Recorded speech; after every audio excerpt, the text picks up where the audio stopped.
श्री विष्णु पुराण कथा। इस विष्णु पुराण में संसार का हर सुख दुख का वर्णन किया गया है। इस विष्णु पुराण में मानव के लिए हर अच्छे और बुरे कर्मों का वर्णन दिया गया है। नमस्कार मित्रों, आप सबका हमारे चैनल पर स्वागत है।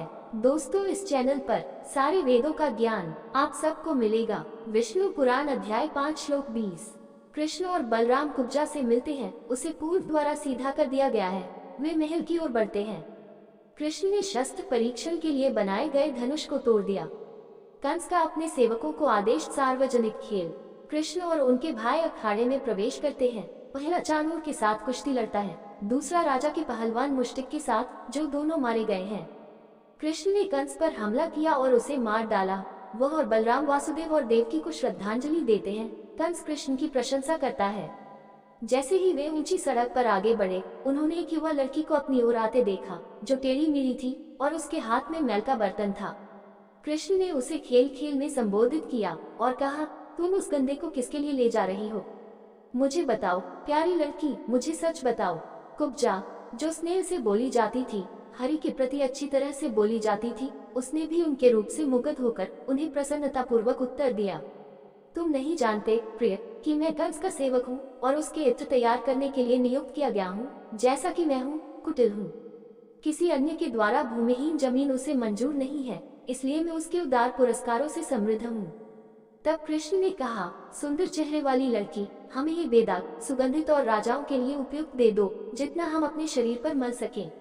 ले लो, कुब्जा ने उत्तर दिया, और उसने उन्हें उतना ही सामान दिया जितना उनके शरीर के लिए पर्याप्त था, और उन्होंने इसे अपने चेहरे और शरीर के विभिन्न हिस्सों पर तब तक रगड़ा जब तक कि वे दो बादलों की तरह नहीं दिखने लगे, एक सफेद और एक काला, जो इंद्र के बहुरंगा धनुष से सुशोभित थे। तब उपचार कला में कुशल कृष्ण ने उसकी थोड़ी के नीचे अंगूठे और 2 उंगलियों से पकड़ लिया और उसके सिर को ऊपर उठाया, जबकि अपने पैरों से उसने उसके पैरों को दबाया और इस प्रकार उसने उसे सीधा कर दिया।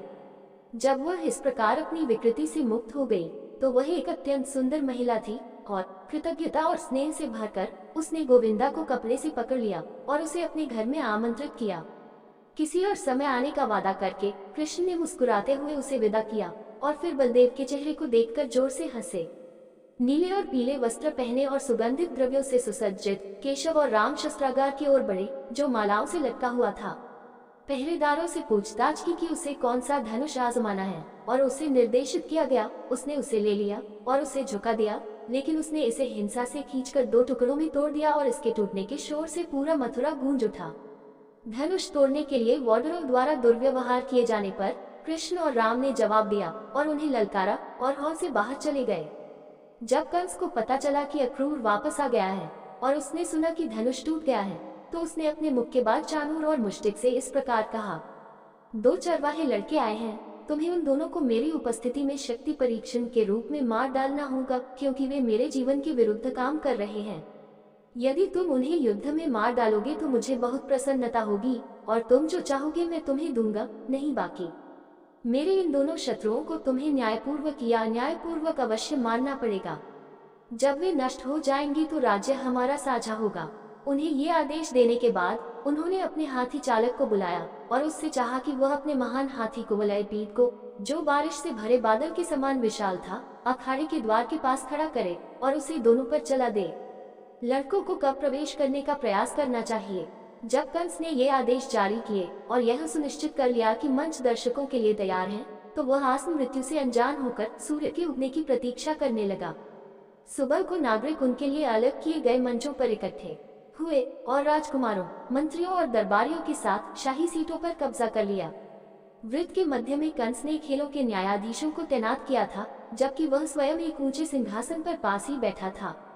महल की महिलाओं, वैश्याओं और नागरिकों की पत्नियों के लिए अलग अलग मंच बनाए गए थे। नंद और ग्वालों को उनके लिए उपयुक्त स्थान दिए गए थे, जिसके अंत में अक्रूर और वासुदेव बैठे थे। नागरिकों की पत्नियों के बीच देवकी अपने पुत्र के लिए विलाप करते हुए प्रकट हुई, जिसका सुंदर चेहरा वह उसके विनाश के समय भी देखने के लिए तरस रही थी। जब वाद्य यंत्र बजने लगे तो चाणूर उछल पड़ा और लोग चिल्लाने लगे, अफसोस। और मुष्टिक ने अवज्ञा में अपनी भुजाएं थपथपाईं।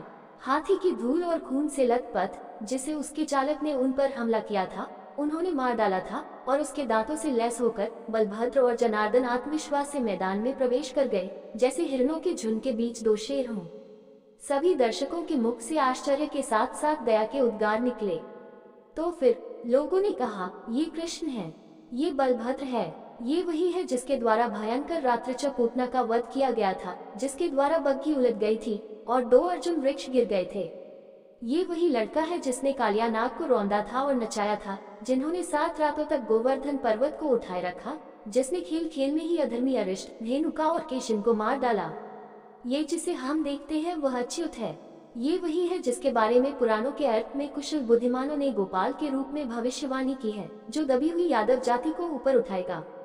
ये सर्व विद्यमान, सर्व उत्पन्न करता विष्णु का एक अंश है, जो पृथ्वी पर अवतरित हुआ है, जो निश्चित रूप से उसका भार हल्का करेगा। राम और कृष्ण के प्रकट होते ही नगरवासियों ने उनका वर्णन इस प्रकार किया। जबकि देवकी की छाती मातस्त्रय से चमक रही थी और वासुदेव अपनी दुर्बलताओं को भूलकर अपने पुत्रों के चेहरों को खुशी के मौसम के रूप में देखकर खुद को फिर से युवा महसूस करते थे। महल की महिलाओं और नागरिकों की पत्नियों ने अपनी आंखें खोली और कृष्ण को ध्यान से देखा। देखो मित्रों, उन्होंने अपने साथियों से कहा, कृष्ण के चेहरे को देखो। हाथी के साथ संघर्ष के कारण उनकी आंखें लाल हो गई हैं और उनके गालों पर पसीने की बूंदें चमकती हुई उससे युक्त शरद ऋतु में पूर्ण विकसित कमल की याद दिलाती हैं। अब दृष्टि की क्षमता का लाभ उठाएं, उसके स्तन का निरीक्षण करें, जो वैभव का आसन है, जिस पर रहस्यमय चिन्ह अंकित है, और उसकी भुजाएं उसके शत्रुओं के लिए विनाशकारी विनाश। क्या तुमने नीले वस्त्र पहने हुए बलभद्र पर ध्यान नहीं दिया? उसका मुख चमेली के समान, चंद्रमा के समान, कमल के तंतुओं के समान गोरा है। देखिए, जैसे ही वे उभरते हैं, मुष्टिक और चाणूर की भाव भंगिमाओं पर वह किस प्रकार धीरे से मुस्कुराते हैं। और अब देखो, हरि चाणूर का सामना करने के लिए आगे बढ़ रहे हैं। क्या क्षेत्र के बुजुर्ग न्यायाधीश नहीं हैं? हरि के नाजुक रूप को, जो अभी किशोरावस्था की शुरुआत में ही है, महान दानव के विशाल और अटल समूह के बराबर कैसे माना जा सकता है? क्रूर चाणूर के नेतृत्व में एथलेटिक राक्षसों का विरोध करने के लिए हल्के और सुरुचिपूर्ण व्यक्तियों के 2 युवा मैदान में हैं। खेलों के निर्णायकों के लिए यह बहुत बड़ा पाप है कि अंपायरों को लड़कों और ताकतवर लोगों के बीच मुकाबले का खामियाजा भुगतना पड़ता है।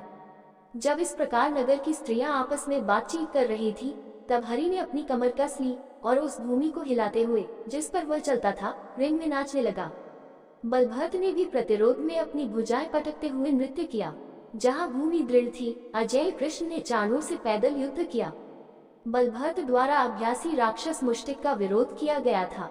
आपस में उलझते हुए और धक्का देते हुए और खींचते हुए और एक दूसरे को मुट्ठियों, भुजाओं और कोहनियों से पीटते हुए, एक दूसरे को घुटनों से दबाते हुए, अपनी भुजाओं को आपस में जोड़ते हुए, अपने पैरों से लाते मारते हुए, एक दूसरे पर अपना पूरा भार डालते हुए हरि और चाणूर से लड़े।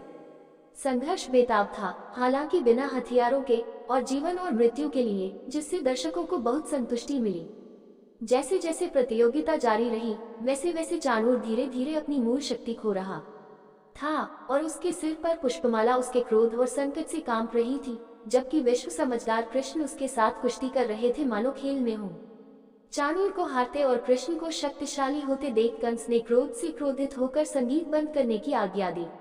जैसे ही ढोल और तुरही शांत हो गए, आकाश में स्वर्गीय वाद्य यंत्रों की एक बड़ी संख्या सुनाई दी और देवताओं ने अदृश्य रूप से कहा, गोविंद की जय। केशव, राक्षस चाणूर को मार डालो। मधुसूदन ने लंबे समय तक अपने प्रतिद्वंद्वी के साथ खिलवाड़ किया, अंत में उसे उठा लिया और उसे समाप्त करने के इरादे से उसे चारों ओर घुमाया। चाणूर को 100 बार घुमाने के बाद, जब तक कि उसकी सांस हवा में नहीं उड़ गई, कृष्ण ने उसे इतनी हिंसा से जमीन पर पटक दिया कि उसके शरीर के 100 टुकड़े हो गए और पृथ्वी को सैकड़ों कीचड़ में भर दिया। जब ऐसा हुआ तो शक्तिशाली बलदेव राक्षस मुष्टिका के साथ उसी प्रकार उलझे हुए थे। उसने उसके सिर पर मुक्कों से और छाती पर घुटनों से प्रहार करते हुए उसे जमीन पर गिरा दिया और उसे तब तक पीटता रहा जब तक वह मर नहीं गया। फिर से कृष्ण का सामना शाही चोट करने वाले तोमालिक से हुआ और उसे अपने बाएं हाथ के प्रहार से पृथ्वी पर गिरा दिया।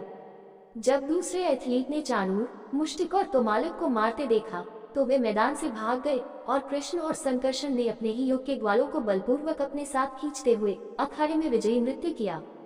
कंस ने क्रोध से लाल आंखें करके आसपास के लोगों को जोर से पुकारा, उन दोनों ग्वाल बालों को सभा से बाहर निकालो, खलनायक नंदा को पकड़ो और उसे लोहे की जंजीरों से सुरक्षित करो। वासुदेव को उसके वर्षों तक असहनीय यातनाएं देकर मार डालो और मवेशियों पर हाथ रखो और जो कुछ भी उन चरवाहों का है जो कृष्ण के सहयोगी हैं। इन आदेशों को सुनकर मधु के विनाशक ने कंस पर हंसा और उस स्थान पर चढ़ गया जहाँ वह बैठा था। उसके सिर के बालों से उसे पकड़ लिया और उसके मुकुट को जमीन पर गिरा दिया, फिर उसे नीचे गिरा दिया। पृथ्वी गोविंदा ने खुद को उस पर फेंक दिया। ब्रह्मांड के पालनकर्ता के भार से कुचलकर उग्रसेन के पुत्र कंस राजा ने प्रेत त्याग दिया। फिर कृष्ण ने मृत शरीर को सिर के बालों से अखाड़े के केंद्र में खींच लिया और जब कृष्ण ने उसे जमीन पर घसीटा तो कंस के विशाल और भारी शव से एक गहरी नाली बन गई, जैसे कि एक धार उसमें से बहुत सारा पानी बह चुका था। कंस के साथ ऐसा व्यवहार देखकर उसका भाई सुमालिन उसकी सहायता के लिए आया, लेकिन बलभद्र ने उसका सामना किया और आसानी से उसे मार डाला। तब आसपास के लोगों में शोक की लहर दौड़ गई, क्योंकि उन्होंने देखा कि मथुरा के राजा को इस प्रकार मारा गया और कृष्ण ने उनके साथ ऐसा अपमानजनक व्यवहार किया। कृष्ण ने बलभद्र के साथ वासुदेव और देवकी के चरणों को गले लगाया, लेकिन वासुदेव ने उसे उठाया और उन्होंने और देवकी ने अपने जन्म के समय उनसे जो कहा था उससे याद करते हुए उन्होंने जनार्दन को प्रणाम किया और देवकी ने उन्हें इस प्रकार संबोधित किया, मनुष्य पर दया करो हे भगवान, परोपकारी और देवताओं के स्वामी। ये हम दोनों के लिए आपकी कृपा है कि आप दुनिया के वर्तमान पालनकर्ता बन गए हैं।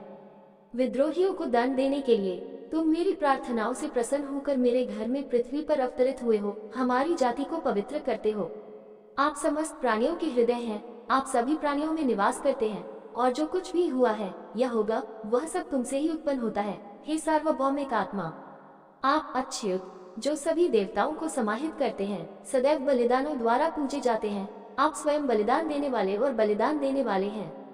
मेरे और देवकी के हृदय में जो स्नेह तुम्हारे प्रति इस प्रकार प्रेरित होता है मानो तुम हमारी संतान हो, वह वास्तव में त्रुटि और महान भ्रम है। मुझ जैसे मनुष्य की जीव सभी वस्तुओं के रचयिता, जिसका आदि या अंत नहीं है, को पुत्र कैसे कहेगी? क्या ये सुसंगत है कि संसार का स्वामी, जिससे संसार चलता है, ब्रह्म को छोड़कर मुझसे पैदा होना चाहिए? जिसमें सभी स्थिर और जंगम चीजें समाहित हैं, उसे गर्भ में कैसे धारण किया जाना चाहिए और एक नश्वर प्राणी के रूप में जन्म लेना चाहिए? इसलिए वास्तव में दया करो हे परम प्रभु और अपने अवतरण भागों में ब्रह्मांड की रक्षा करो। तुम मेरे पुत्र नहीं हो, ये सारा संसार ब्रह्मा से लेकर वृक्ष तक आप ही हैं। आप जो सर्वोच्च के साथ एक हैं, हमें क्यों धोखा देते हैं? मैंने मोह से अंधा होकर तुझे अपना पुत्र समझा और तुम्हारे लिए जो सभी भय से परे है, मैं कंस के क्रोध से डरता था और इसलिए मैं तुम्हें अपने आतंक में गोकुल ले गया, जहाँ तुम पले बड़े हो, परंतु अब मैं तुम पर अपना दावा नहीं करता।